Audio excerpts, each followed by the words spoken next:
Yo. Cette année, comme tous les ans, il y a eu le Computex qui est arrivé la semaine dernière. Computex, c'est un événement où toutes les entreprises du hardware, de l'informatique, du software, etc. se regroupent un petit peu et présentent leurs nouvelles sorties, leurs innovations, etc. à des membres de la presse et des membres du public qui viennent les voir. Si vous suivez des youtubeurs anglophones qui font un petit peu de tech, probablement que vous avez vu la semaine dernière des dizaines de vidéos qui viennent de là-bas. Parmi toutes ces vidéos, il y en a une qui a retenu particulièrement mon attention, c'est AlphaCool, qui parle d'un nouveau ventilateur qui vont sortir bientôt. D'après eux, ce nouveau ventilateur, il serait beaucoup plus performant que tout ce qui existe aujourd'hui et beaucoup plus silencieux que tout ce qui existe aujourd'hui. AlphaCool, c'est une entreprise qui fait du refroidissement, que ce soit pour les particuliers ou les entreprises depuis assez longtemps, depuis 2003. Ils font toutes sortes de choses, ils font du water cooling, du refroidissement, du ventirad, des AIO, du serveur. Ils font beaucoup de choses en rapport avec le refroidissement. Et du coup, ils vont sortir ce ventilateur qui a la particularité d'avoir des plaques comme ça autour du ventilateur qui sont en métal. Ça, c'est la vidéo de Linus Tech Tips, je la mettrai dans la description si vous voulez la voir. Les pales du ventilateur sont toujours en plastique, mais le tour serait en métal et apparemment ça permettrait d'avoir un silence exceptionnel et des performances exceptionnelles.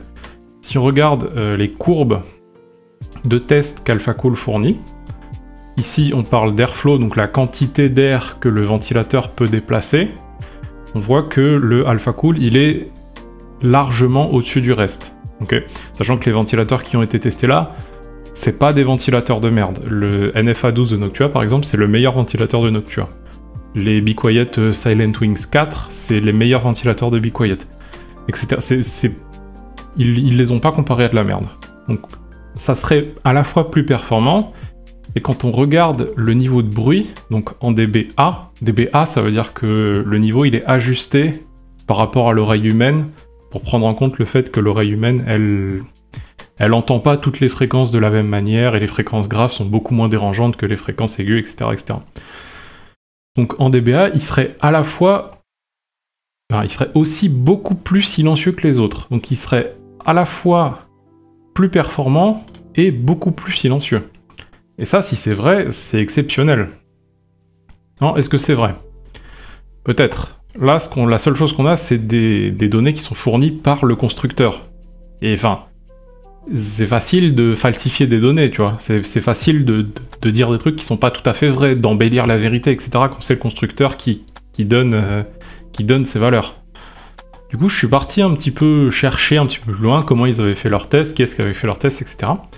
Et j'ai vu sur Reddit de Eddie AlphaCool, donc d'une personne qui travaille chez AlphaCool, que c'est pas eux qui ont fait ces tests-là, ils ont envoyé les ventilateurs à Igor's Lab, et c'est Igor's Lab qui a fait les tests avec la méthodologie d'Igor's Lab.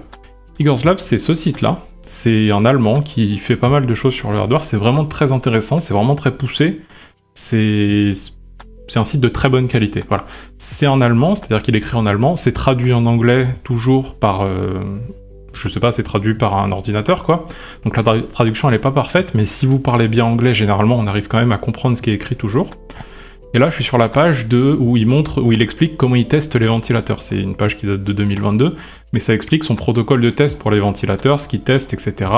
On voit le matériel qu'il utilise, il teste la ventilation, il teste la pression statique aussi, avec un truc exprès, il teste le bruit...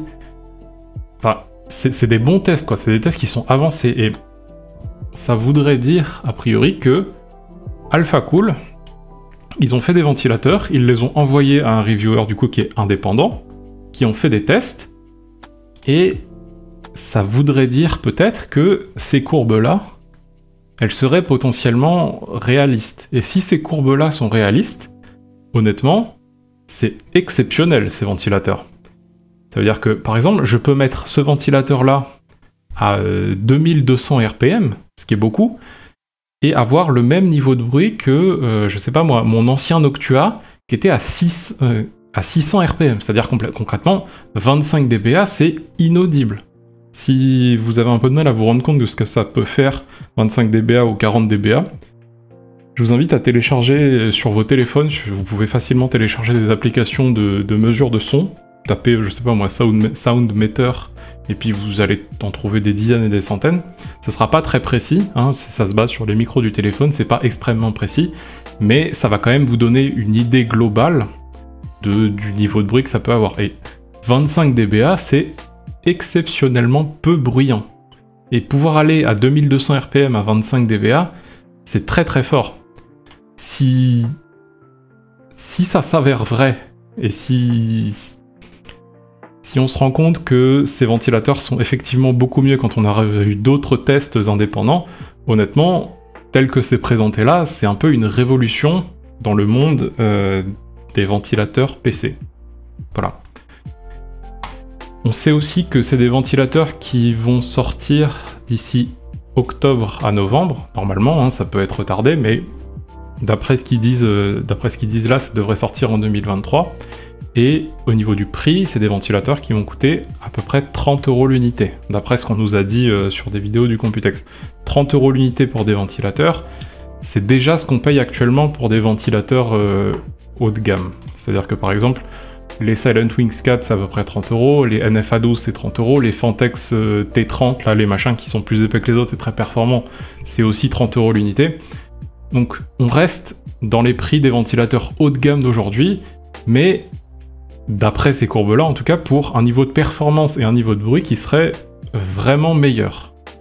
Donc, bah on va voir. Peut-être